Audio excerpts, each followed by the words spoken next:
After a year as the WWWA World Champion, Bull Nakano's dominance is just beginning. If you haven't seen the previous episode, I strongly encourage you to go back and watch that first. Otherwise, we're picking up right where we left off, as the 1,000 Days of War continue.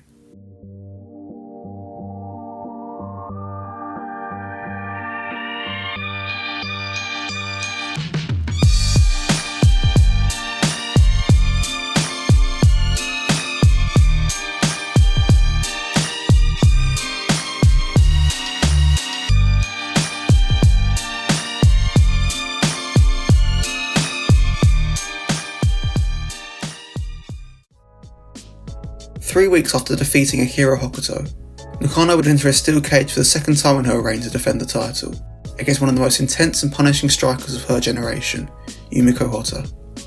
This match is a handheld recording, and Hotta is the first to enter the cage, followed by the ever-imposing champion. Hotta takes the fight to Nakano straight away, targeting her taped-up left leg with an onslaught of kicks and sending some higher, catching Bull in the chest and in the face. The leg tape is presumably the result of Aja Kong's targeting of it during their cage match in November, and as a precision striker, Hotta immediately zeroes in on this weakness, in an attempt to cripple the champion. Nakano is sent into the ropes but absorbs a back elbow, before absolutely blasting Hotta with a lariat. She follows up with two more, and some quick grounded strikes, then drags her to the cage, slamming her face into it and trapping her between the cage and the ropes for a series of lariats.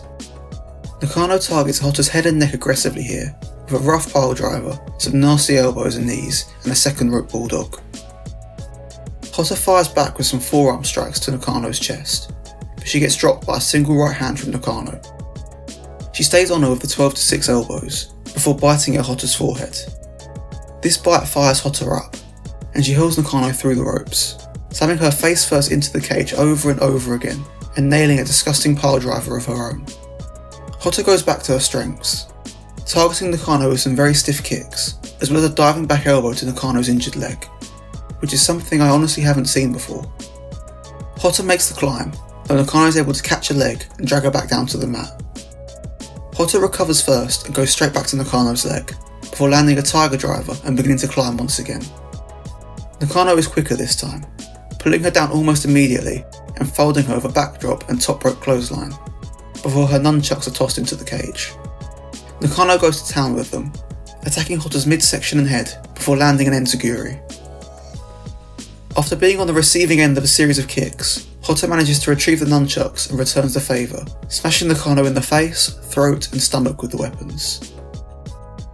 Hotta throws them to the outside, but fails to notice Nakano being slipped another pair through the cage. Nakano intercepts Hotta with some stiff shots to the legs, before sending her face first into the cage with a nasty Enzu lariat, and spiking her with another pile driver. The flail used in her match with Kong reappears, and Nakano takes full advantage of it, whipping it hard into Hotta's ribs and spine. She throws it out of the ring before Hotta gets the chance to take advantage of it, returning to the nunchucks. Hotta is tossed a long chain, which she immediately uses to shut down Nakano's onslaught, wrapping it around her neck and trapping her in the corner, flying in with a back elbow. Nakano avoids the second one, wrapping the chain around Hotta's neck and whipping her to the mat. She ties the chain around the ropes, feeding both ends to her seconds outside the ring, who restrain Hotta as Nakano attempts to climb the cage.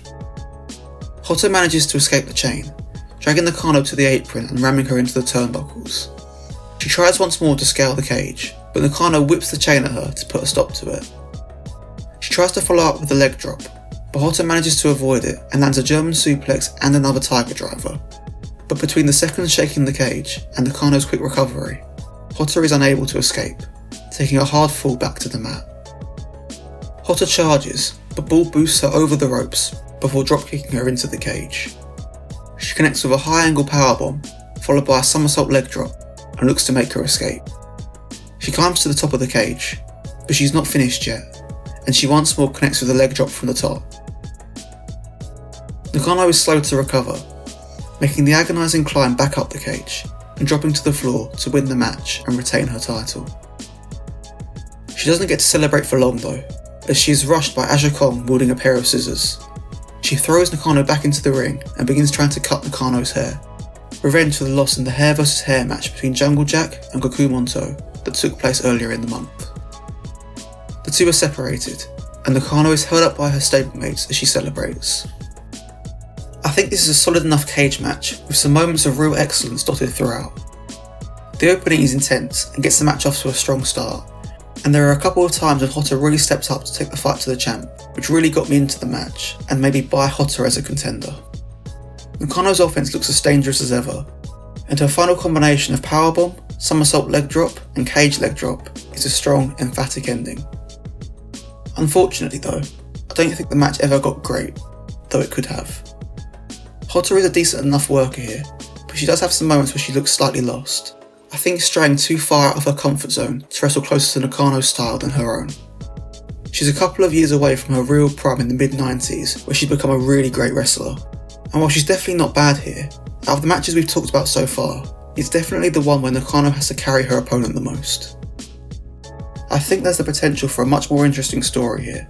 Hotta removing weapons before Nakano has the chance to use them, keeping her grounded with strikes and submissions, forcing Nakano to pull out all the stops whenever she gets an opening. We do see a bit of this when Hotta throws the nunchucks out, which is where I got the idea from. I just wish they had stretched it further and built the match around it, as I think it would have been much more interesting than what we got. A frankly less engaging copy of the Aja Kong match a couple of months earlier. I think there is one aspect in which this match is clearly superior to the Kong bout though, and it's in Nakano's selling of the finish. In the Aja Kong match, after connecting with the leg drop from the top of the cage, Nakano immediately scrambles up the cage wall and escapes. I spoke about this in a fair bit of depth in part 1, that it didn't ruin the match for me by any means, but that I felt the spot could have been given more weight and been a better finish if Nakano had sold the impact more effectively. After seeing the finish to this match, I absolutely stand by that opinion. Nakano's painful struggle to recover from the impact of that move, then having to force herself to scale the cage as she sells the massive damage she inflicted upon herself. It's a really fantastic ending. It makes her leg drop seem much more impactful, lends credibility to the difficulty and danger of the cage match stipulation, and makes her seem all the tougher for not only completing the move, but persevering enough to win the match after executing it. Had this been the finish of the Aja Kong match, I would have believed it to be absolutely flawless. Here though, I think it takes a decent, albeit somewhat disjointed and sloppy cage match, and genuinely improves it significantly. A compelling ending that makes it much easier to overlook some of the weak points of the match, and makes it something worth seeking out, for the finish if nothing else. We're going to skip ahead to September now, though Nakano would have 2 more solid defences in April, against Bison Kimura and Monster Ripper. The next match we're going to talk about will see Nakano defend the title against the woman who won the Japan Grand Prix in August, Nakano's own protege, Kyoko Inoue.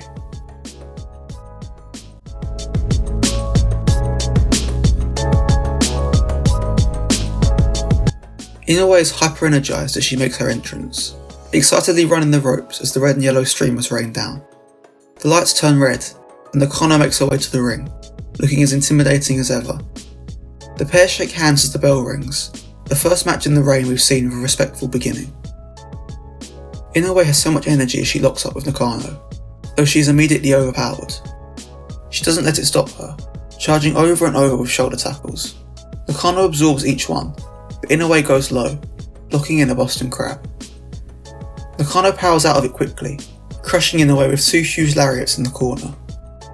Inoue avoids the third, boosting Nakano out of the ring and sending her headfirst into the ring post. She returns Nakano to the ring, and we see Nakano is beginning to bleed as a result of the attack on the outside. Inoue switches to the Campbell clutch as the blood pours down Nakano, before wrapping up her legs and slamming backwards with a variation of the Indian deathlock, and uncharacteristically scared Nakano powerless to stop it. Inoue tries for the suplex, but Nakano manages to overpower her, bringing her down before connecting with a monstrous lariat for 2. Inoue manages to dodge the next 2 attempts, but gets dropped by the bicycle kick and a really great powerbomb for another 2 count. Inoue fights for the waistlock, but a single elbow from Nakano drops her.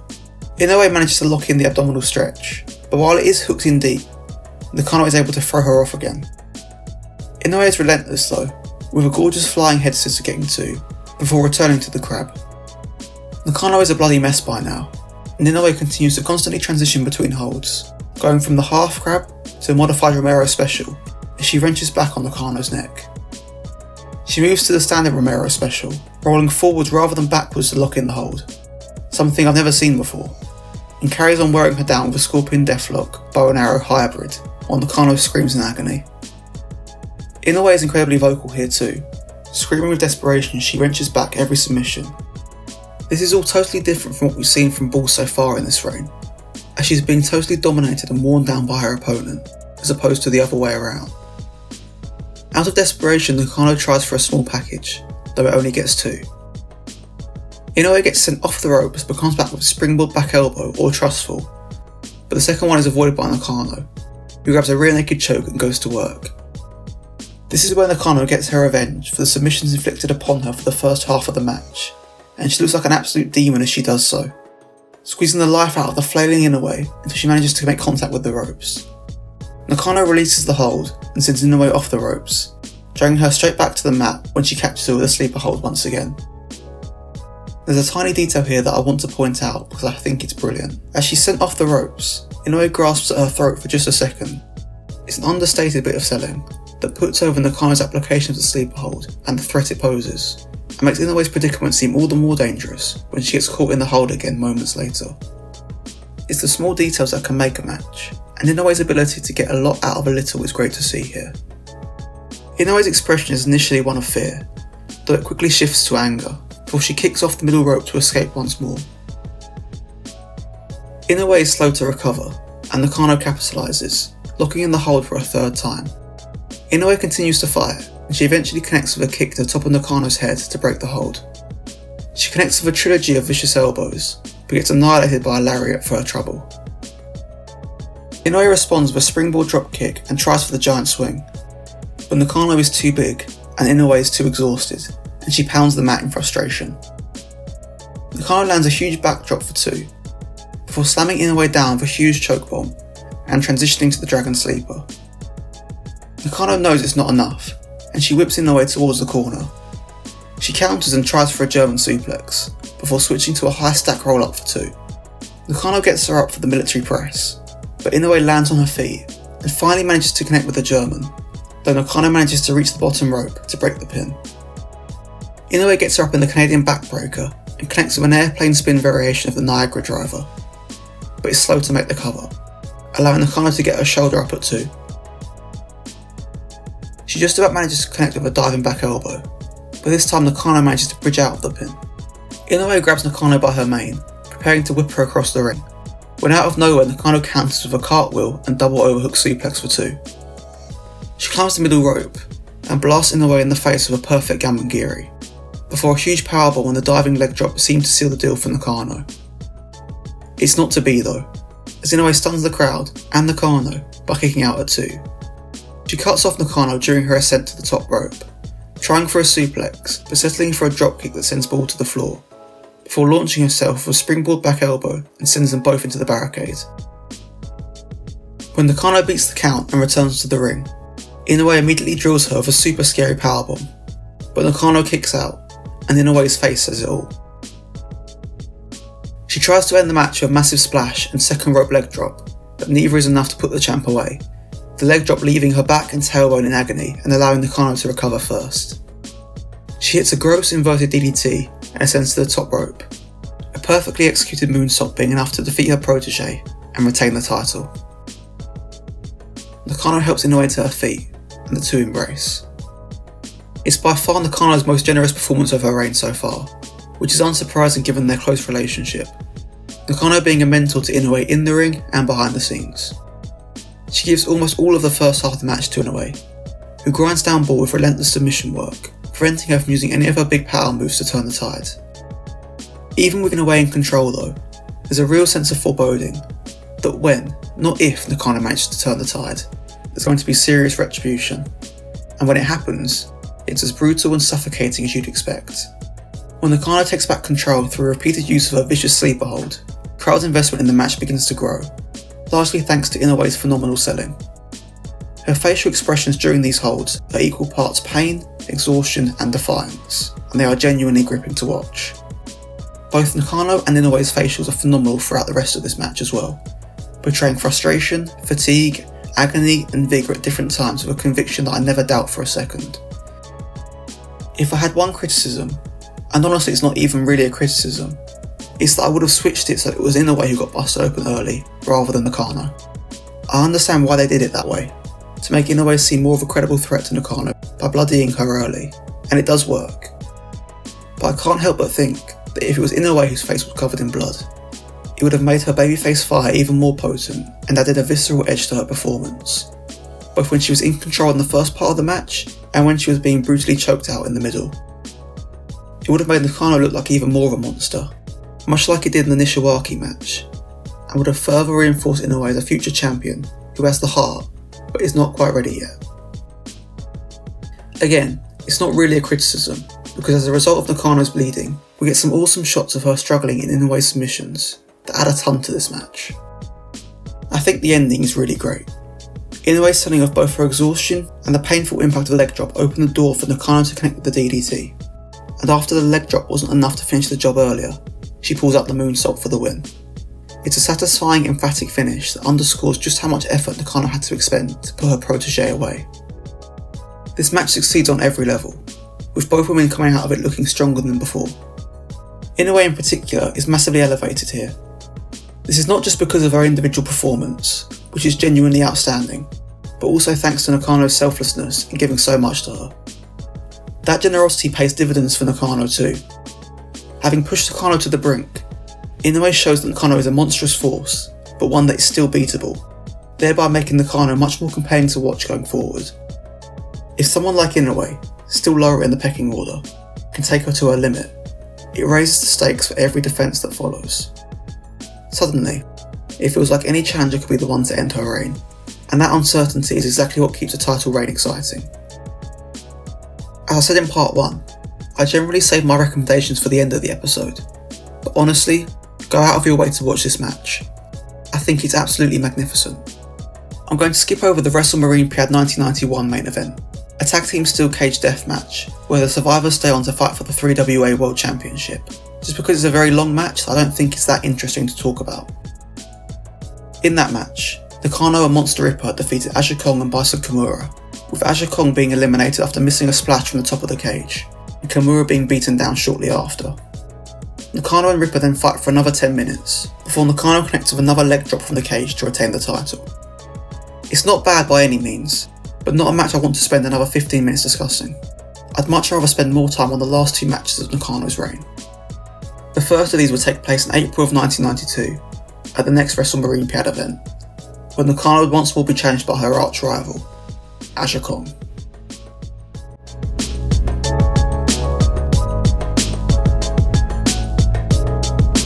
Kong is armed with two Itakans as she makes her entrance and is showered with streamers inside the ring.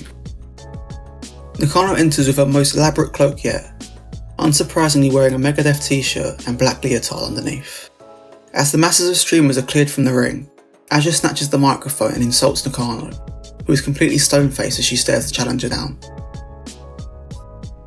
Kong lands an elbow before the bell rings, and the brawl begins with the pair trading massive strikes right away, including some huge headbutts that Kong manages to absorb before taking control of a pair of drop kicks. Aja returns the favour with some incredibly stiff headbutts and a nasty kick, dragging Nakano into the crowd after she rolls outside the ring. Aja dumps a row of chairs on Nakano and takes her further away before returning to the ring. When Nakano makes her way back, we see she's holding her eye and beginning to bleed, seemingly as a result of those headbutts. Kong is at her sadistic, psychotic best here, as she pummels Nakano with right hands over and over again, biting at the wound and tasting Nakano's blood as she stalks her prey. Nakano tries to fire up with some shots to the back of Kong's head, though she's shut down almost immediately by another huge shot. Kong applies a rear naked choke, looking like she's trying to tear Nakano's head off before connecting with 3 consecutive pile drivers, though Nakano manages to kick out at 2. Aja goes right back on the attack, locking in the camel clutch before slamming her head first into 2 sets of turnbuckles. She attempts a body slam, but Nakano manages to block the move and counters with a suplex, followed by a lariat, some of her first real offense of the entire match.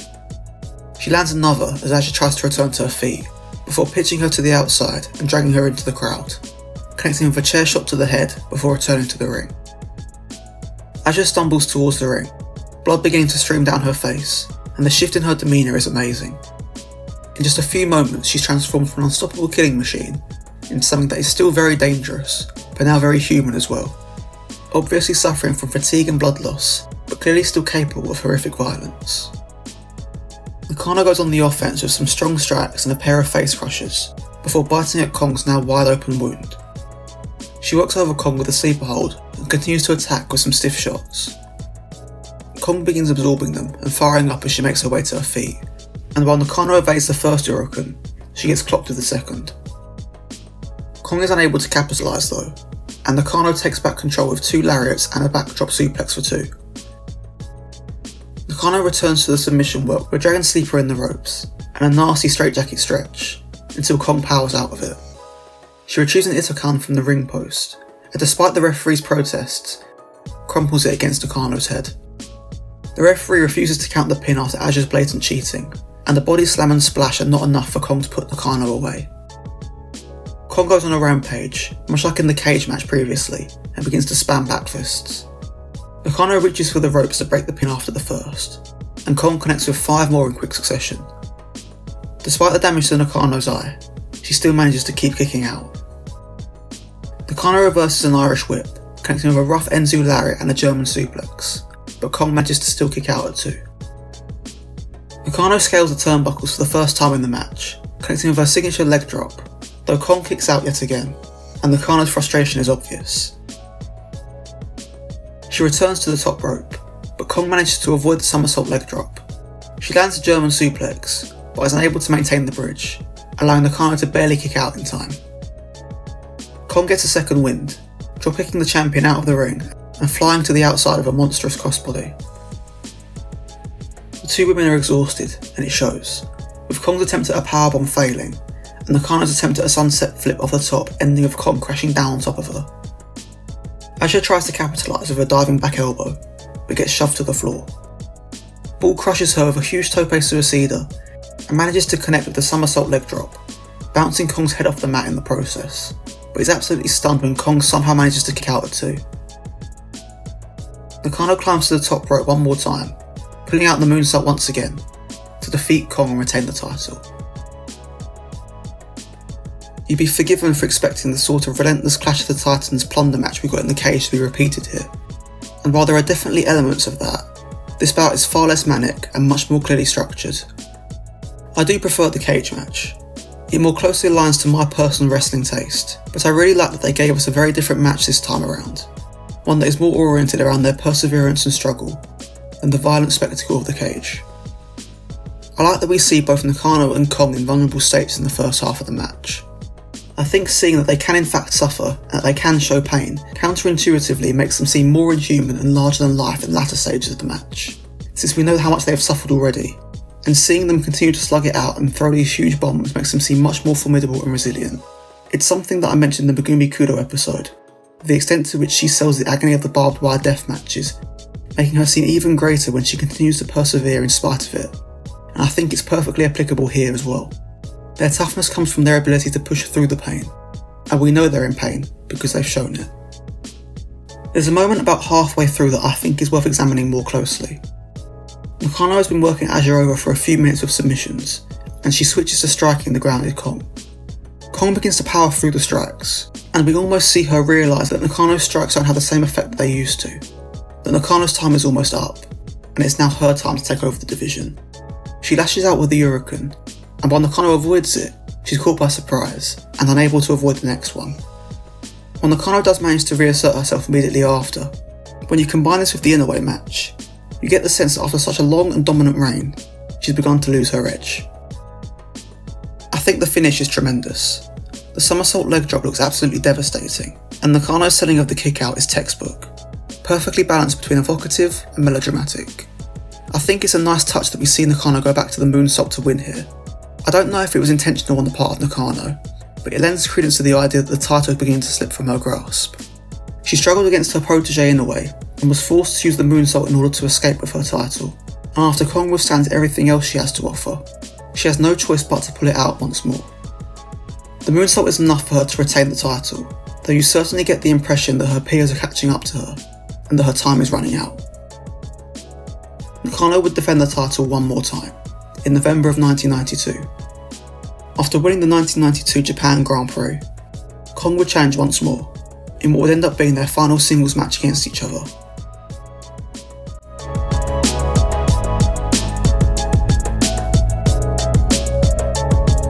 This is a very interesting match indeed, as despite being the last match of their feud, it's far and away the friendliest and most respectful encounter. After their match in April, Nakano and Kong would be put together as part of the Lethal Lottery-esque Fuji TV tag tournament, reforming their team from a few years earlier. They would end up putting their differences aside to win the tournament, defeating Akira Hokuto and Toshio Yamada in the finals, with Kong winning the match for her team with Nakano's own diving leg drop. The pair celebrate together like the absolute best of friends in what is genuinely a really heartwarming moment. They proclaim that they will dominate the tag division going forward, and Aja lets Bull know that she's still coming for the red belt. Only one of these claims would come true though. Kong would defeat Manami Toyota in August to win the Japan Grand Prix, earning another shot at the title in November. Kong enters wearing a complete colour jumpsuit, the first time she'd wear the attire she'd become known for the rest of her career, and wielding, as expected, 2 Itakans, though gold ones this time. Kong is accompanied by longtime partner Bison Kimura. Kimura had her retirement ceremony earlier on in the show and had been presented with a bouquet by Aja Kong. Kong asked Kimura to be her second one last time, as Kong challenged Nakano, which Kimura tearfully accepted. Nakano is as stone-faced as ever as she makes her way to the ring, with Kyoko Inoue at her side. The ring is smiled with streamers before the two face off, and they shake hands in a show of mutual respect. They return to their respective corners without stabbing each other in the back, almost akin to a gunfight. But when the bell rings, it's Nakano who is the quicker draw, dropping Kong with a lariat. Kong blocks a second, but gets caught by 2 more, before countering Nakano's diving lariat with a shot to the midsection that seems to do serious damage. She follows up with a body avalanche and a diving shoulder block, before a deadlift suplex gets a 2 count. Kong connects with a variety of strikes, including a particularly nasty kick to the face, before Nakano turns the tables with a lariat and a barrage of strikes of her own. A pile driver barely gets 2. Nakano struggles to lock in the camel clutch, Kong's size making it a difficult hold to execute, and she switches to a chin lock. The camera is very close to the women, and we get to see their great selling on display.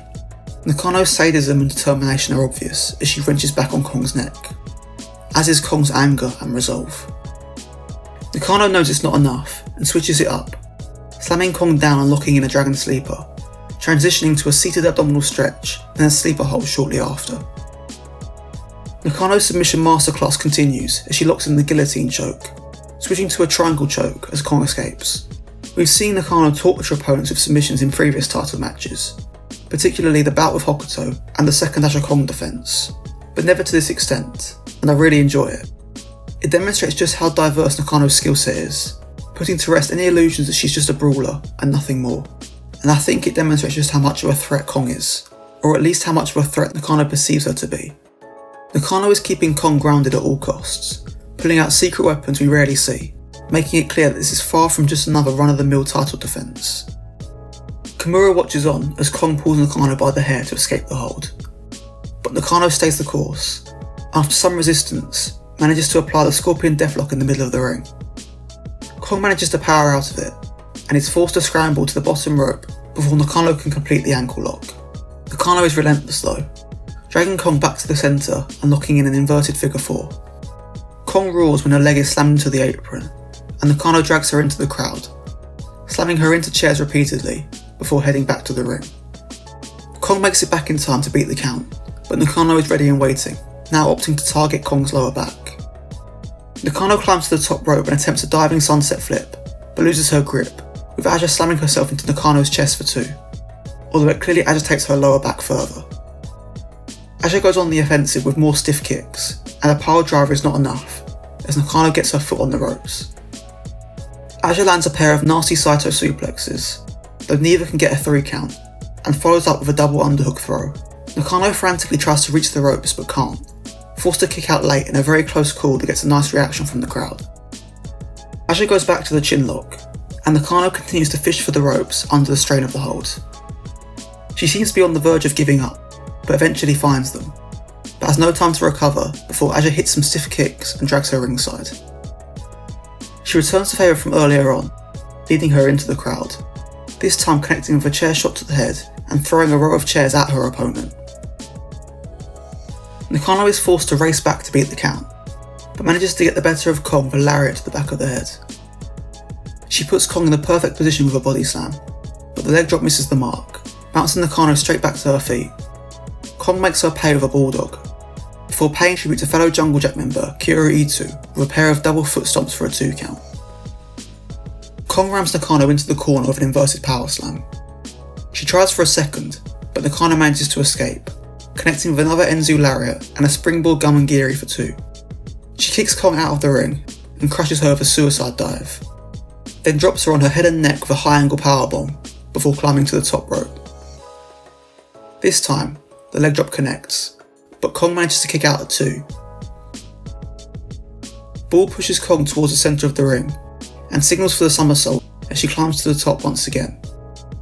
She connects, catching Kong right in the face, but Kong kicks out once more. The look on Nakano's face is one of complete despair and anguish. Kong looks like she's completely out of it, her eyes glazed over, as if she's kicked out on instinct alone. Nakano repositions her, signalling for the moonsault. She crashes and burns, with Aja sitting up at the last possible moment to avoid the move. Kong is wheeled on by her stablemates and performs a perfect bridging German, and the crowd roars as Nakano kicks out at 2. The Hurricane spam returns, but 3 is not enough to win the match as Nakano kicks out once more. Aja sends the exhausted Nakano into the ropes and connects with 2 of Kimura's signature overhand chops, but Nakano manages to get her foot on the rope and stay alive. Aja still has something up her sleeve. She scales to the top rope, hitting Nakano with her own diving leg drop, and after 1,000 days, Nakano's reign is over. What we get post-match is without exaggeration some of the most incredibly moving stuff I've ever seen in a wrestling ring. It's available on YouTube with subtitles. Huge shout out to Cadaveri for the translations. Kong celebrates and embraces Kimura as Nakano is helped up to her feet. Kong is officially crowned champion, and Nakano takes the microphone. She's incredibly emotional, talking about how Aja, who she refers to as a little was her number 2 just a couple of years ago, and now she's the champion. She admits defeat, proclaiming that this is the start of Aja's era, before handing the microphone to Kong. Kong thanks Nakano, claiming she couldn't have done any of this without her, and that she'd never dreamed this would happen. She talks about being a former member of Gakumonto, and what she's achieved with Jungle Jack in the last 2 years, but that Gakumonto is still a part of her.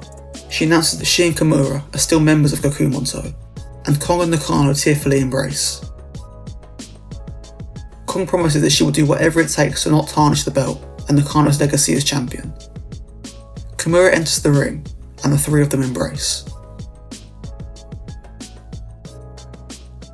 It's an absolutely masterful match. The newfound friendliness and respect evaporates as soon as the bell rings, and it's all-out war once again.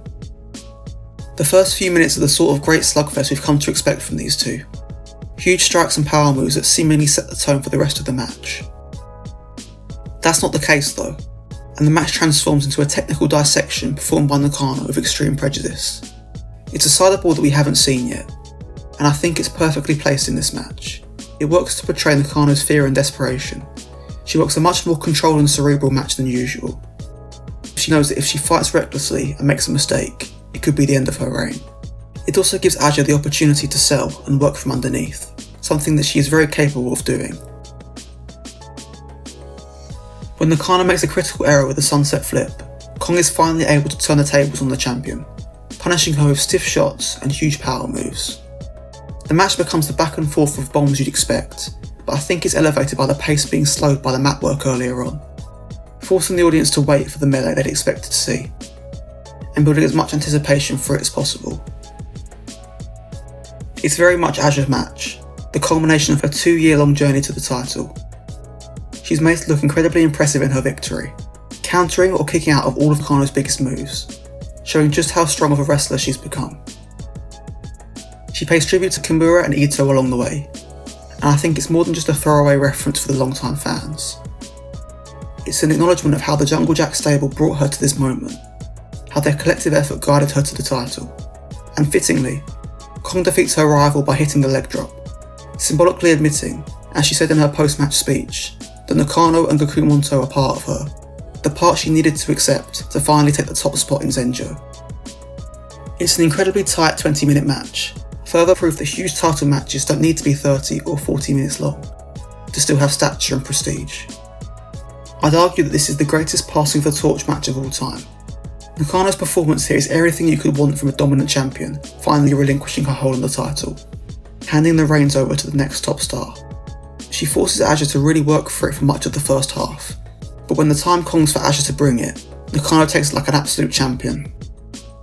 Aja Kong is one of the most iconic Japanese wrestlers of all time, but I can't help but think that she would not be half as legendary as she is if not for this feud, and in particular this match, and Nakano deserves a ton of credit for helping to elevate her. In the end, I don't think you could ask for more. A damn near perfect way for Nakano's 1,000 Days of War to end.